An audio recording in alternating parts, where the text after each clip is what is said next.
Hello and welcome to another anime lore and theory video, and today we will dive into a rather interesting Naruto focused topic, namely why, in my opinion, Naruto needed a prequel and not a sequel. But before we're going to take a look at all of this, let me thank my Patreons for supporting this channel, as well as all users of the YouTube thanks function for making one-time donations. Furthermore, please check out my video about villains. It's linked down in the video description. Now, with all of that said, let's take a look at the core premise about my video. Harry Potter had many weird things in its story. Even if we ignore that Twitter ever existed. But one thing the books and the movies have gotten so very right was how they developed. Harry Potter turned from a kids-focused movie to a teenage and young adult movie series. With every iteration of the Warner Bros. Logo, it got darker and had a more sinister touch to it, which is quite literally emblematic for the series at large. And the reason why this was such a brilliant move is aging.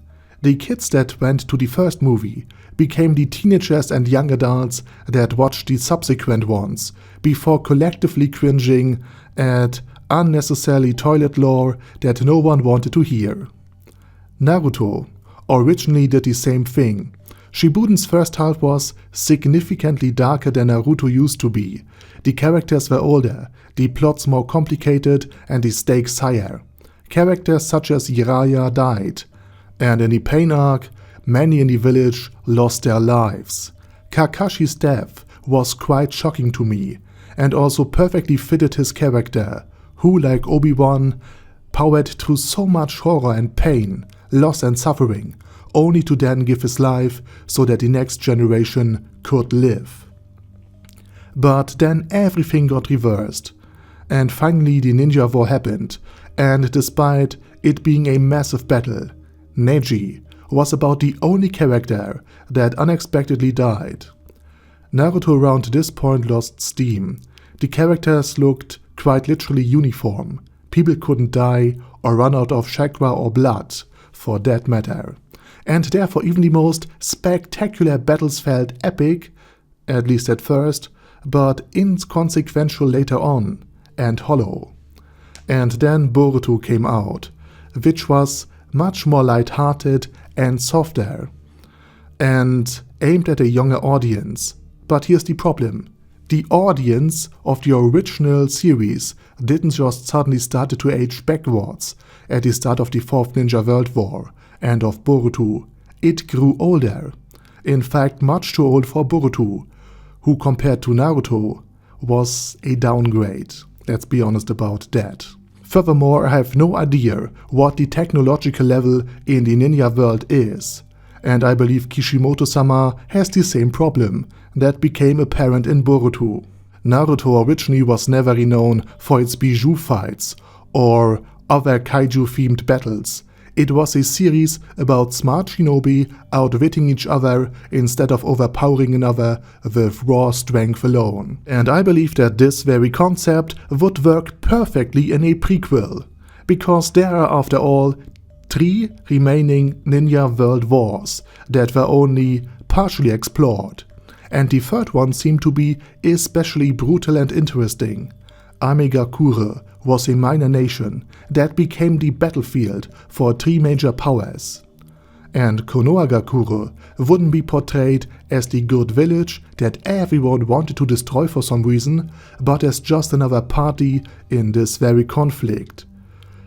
We could return to the beginning on formation of Akatsuki, to the story of the Sanin and of Hanzo. There is so much potential in this very conflict, especially now that we live in increasingly harder times, marked more and more by war, suffering and decline.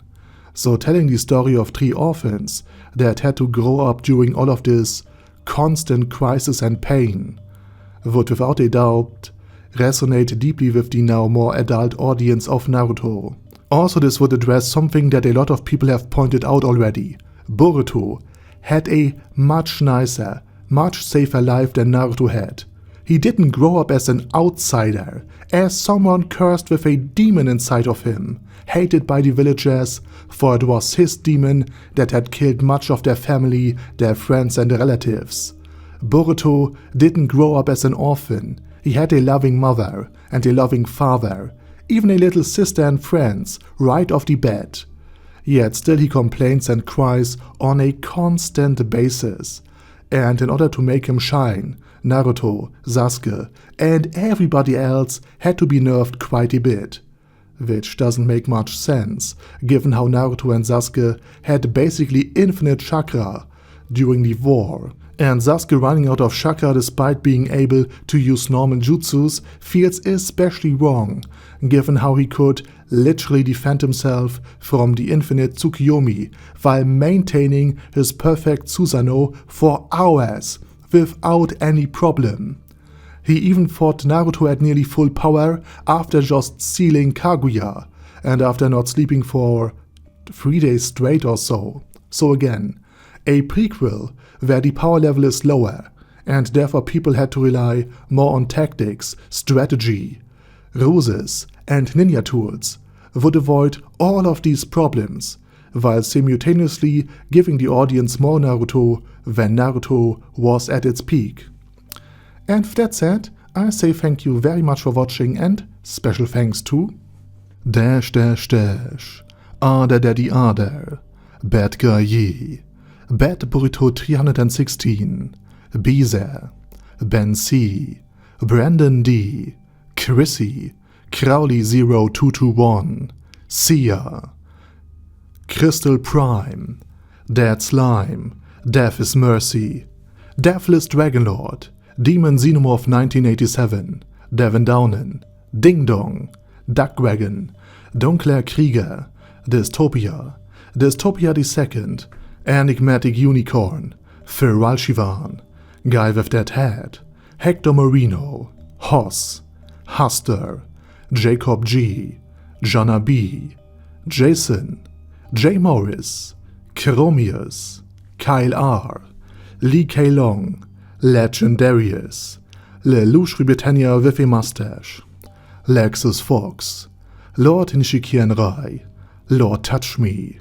Loverazor, Mervek, Mr. Shoes, Mr. Tweaker, Michael R, Michael Y, Nope, Oh Hell No, Normal Toad, O'Kill, Overlord General Gasper, Paddy Pantum, Personage, Primus 11, Rhinomir, Cune Caracos P, Shergox's Daddy, Shadow Lightning Wolf, Shrine Keeper, Super Tier Magic Batista Bomb, Supreme Cheese, Staris, Ted, Texas Deer, The Orc Warboss, Rocket Smasher, T.E. Wang, Vash Hawkeye, Vegito 27, Venture Fanatic, Wilhelm, Xenokai, and Zonagon. Thanks guys. Anyway, have a nice day, and I hope to see you all again soon on my next video.